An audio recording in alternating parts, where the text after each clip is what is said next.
Olá, povão, tudo bem? Acabou de estrear a série da Kamala Khan, a Miss Marvel, na Disney Plus. E eu comecei a assistir agora. Eu já conhecia a história, né? Porque acompanho um pouco dos quadrinhos. E o que a Disney tem feito recentemente, na Marvel, que é da Disney, é alguma coisa muito parecida com o que a Igreja Católica fez e faz durante séculos.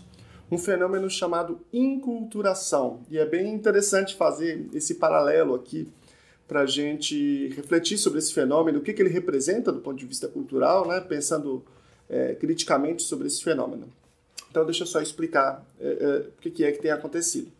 Bom, a Disney, ela sempre foi uma empresa de entretenimento que tem até uma imagem muito vinculada à cultura dos Estados Unidos, e ela foi utilizada no contexto de Guerra Fria, né, de maneira muito clara para divulgar, propagar a cultura estadunidense em oposição à cultura soviética, né, com uma correlação aí com o capitalismo. Aí, nesse contexto, por exemplo, que está o Zé Carioca no Brasil, e naquela época que teve aquele filme, né, o Olá Amigos, tudo isso. Então sempre já tinha um pouco dessa ideia de trazer personagens de fora, mas a ideia era muito daquilo que a gente pode chamar, depende, esses conceitos variam na sociologia da religião, tá? E na história da religião, mas de aculturação, a ideia de que você tira a cultura do outro e estabelece a sua no lugar, impõe a sua cultura no lugar. Mas é um fenômeno que, cruamente falando, ele não existe exatamente assim, né? Mas é um processo de tentativa dessa imposição. E aí, enfim, muitas coisas aconteceram, tudo se transformou, o mundo mudou, e mais recentemente, até se você assistir esses filmes mais antigos da Disney, você vai ver assim, começando, olha, esse filme ele representação, tem uma representação aqui da cultura da época, de preconceitos, estereótipos da época. Vários filmes antigos, se você assistir, vai ter esse disclosure aí no começo. E a Disney tem tentado fazer produções que se aproximem mais da cultura daqueles contextos, daqueles personagens representados. Dois exemplos muito claros. O Cavaleiro do Egito, agora. Houve até comentários específicos do diretor da série sobre isso, dizendo que a Disney tratou mal, né, o Egito no passado, culturalmente falando, uma versão bem enlatada, bem caricatural assim, do que é o Egito e a cultura egípcia. E agora a Kamala Khan, que é a cultura paquistanesa, de alguma forma a cultura islâmica também, né? Ela é uma moça que mora nos Estados Unidos, mas ela é de família paquistanesa, e aí tem todo um contexto, eles falam no idioma deles. Urdu? Eles têm uma questão em termos de vestimenta, em termos de cultura, de relação.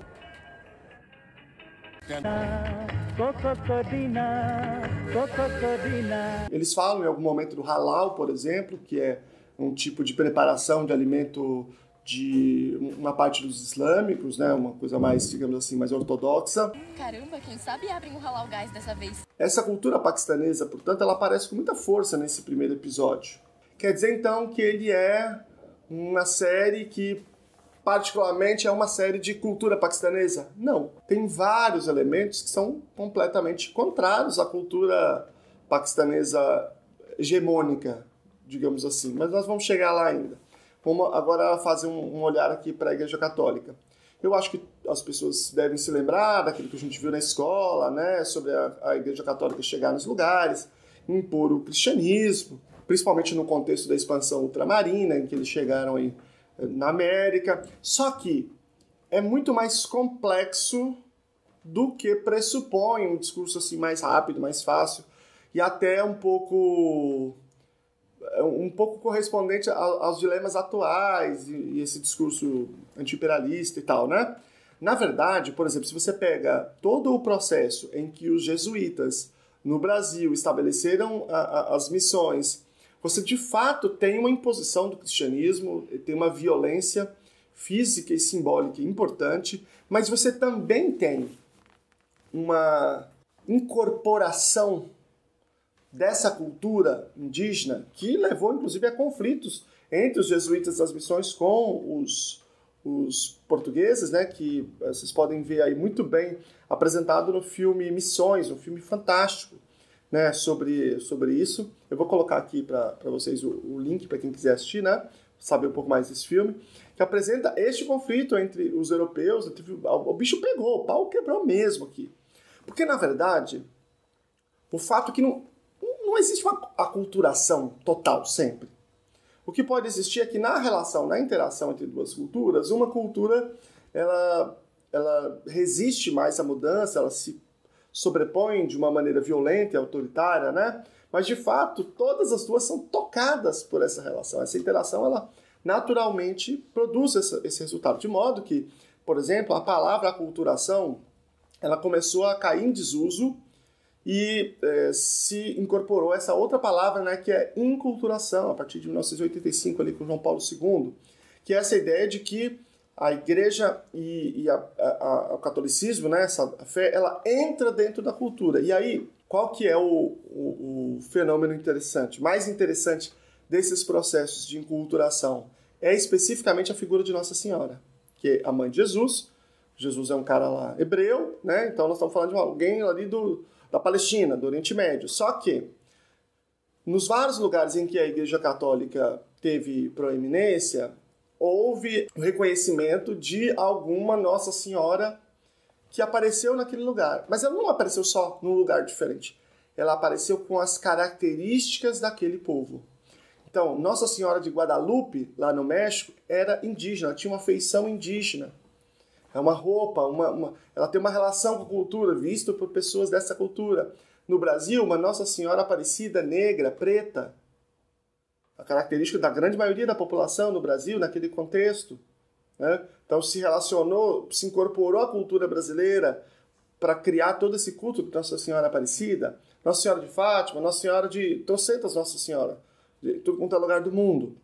Sempre ganhando aqueles aspectos da cultura daquele lugar. Só que ao mesmo tempo, se aparece lá no México, ou aparece no Brasil preta, e não referenda os orixás. Ela não é uma orixá. Ela é uma Nossa Senhora, que faz parte de uma outra cultura que veste a roupa desta cultura, se emaranha com esta cultura, ao mesmo tempo que traz em si os aspectos centrais da cultura que ela representa. E a mesma coisa do que nós estamos falando da Disney. Por exemplo, falando aqui sobre a Kamala Khan, sobre a série da Miss Marvel, né? Ela está nos Estados Unidos, ela está morando nos Estados Unidos, é uma família que está morando aqui, que tem todos os aspectos culturais relativamente preservados, né? Da sua cultura, mas, por exemplo, quando a mãe está conversando com uma outra pessoa, aí tem um pouquinho de spoiler aqui, tá? Sobre uma outra moça lá. Ai, você soube do noivado da Fátima? Acabou. Que saiu e que tá solteira. Meu Deus, não casou. Ela vai descobrir que não tem nenhuma aliança no dedo. Só isso que vai descobrir. Ou seja, nós estamos falando aí de uma cultura, que eu não estou dizendo se é bom ou se é ruim, não estou fazendo juízo de valor. De uma cultura paquistanesa que tem um certo comportamento, e aí contrastando com o comportamento liberal, sexual liberal, né, e aí religioso liberal, porque eles falam que ele não é um cara muçulmano. E aí você tem a Kamala Khan claramente muito mais favorável a essa menina. Ela faz um comentário. Tipo, ela queria viajar pelo mundo e tá conseguindo. E isso é legal. Isso acontece durante todo esse primeiro episódio, seguramente vai acontecer durante toda a série, acontece nos quadrinhos também, né? Ela está representando, ainda que fale esse idioma, ainda que esteja naquele contexto familiar, que ame a sua família, ela está representando valores ocidentais de autodeterminação individual, né? De liberdade individual, de liberdade sexual, né? De equidade de gênero, que obviamente não é o predominante hoje no Paquistão. Não, você quer dizer que eles têm que consertar a nossa seção deste lugar. Olá, aposto que a seção dos homens está perfeita. Então ela está vestida de paquistanesa, mas com valores ocidentais. Assim como estava também o Cavaleiro do Egito, né? Então você tem uma representação muito mais fiel dos deuses do Egito, da religião egípcia, da complexidade desta fé, né? E dessas representações, da língua, da forma de se vestir, da maneira que eles se comportam, tudo isso. Mas ainda assim, não são os valores egípcios da comunidade egípcia, né? Árabe egípcia, né, específica que estão apresentados ali. São outros valores, são valores ocidentais. Eu, particularmente, conheço toda a discussão do multiculturalismo, né? Esse foi um tópico sobre o qual eu já dei aula de antropologia do direito, por exemplo, em que a perspectiva principal era do multiculturalismo. Tem uma grande amiga que é uma pesquisadora na área, que é a Priscila Henrique Oliveira, que é uma historiadora que fez doutorado em antropologia pela Unicamp. Mas eu, particularmente, eu tenho muita dificuldade nessa alteridade em valores que violam os direitos humanos. Eu sei que com o próprio conceito de direitos humanos, eu conheço essa discussão. Ela é um conceito ocidental, etc., mas ainda assim, apesar disso, eu ainda tenho muita dificuldade de legitimar a ideia de que, por exemplo, como acontece no Paquistão e na Índia, né, eram o mesmo país dividido, tem relações culturais muito próximas, você admita, a título de multiculturalismo, que um adulto case com uma criança. Né? Ou que, como na África, a gente faça a ablação de meninas, é como se fazem milhares de meninas. Né? A ablação é a excisão do clitóris e a costura do canal vaginal para eliminar o prazer da mulher, porque é considerado pelas pessoas como uma coisa do demônio. Enfim, eu só estou citando, obviamente, exemplos extremos, né? Mas valores como equidade de gênero, como autodeterminação individual, são valores que eu tenho, digamos assim, eu não vejo com maus olhos que eles sejam afirmados, embora tenha muitas outras coisas ali presentes, principalmente relacionadas a uma cultura do consumo, que obviamente está dentro do escopo desse negócio, desse grande negócio multibilionário da Disney, e que não é o centro do que eu estou discutindo, nem do que eu estou defendendo. Então, talvez seja essa estratégia mais respeitosa, de inculturação ao invés de aculturação, né?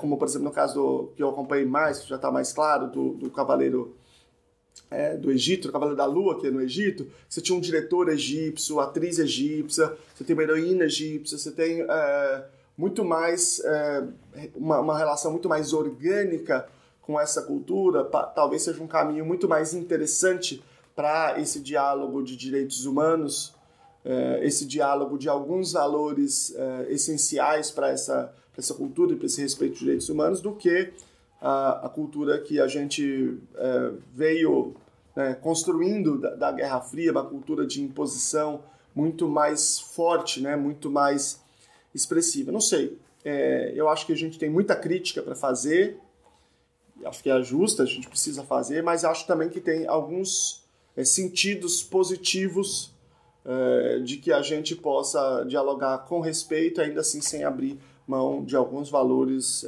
fundamentais. Grande abraço, gente. Tchau para vocês. Até a próxima.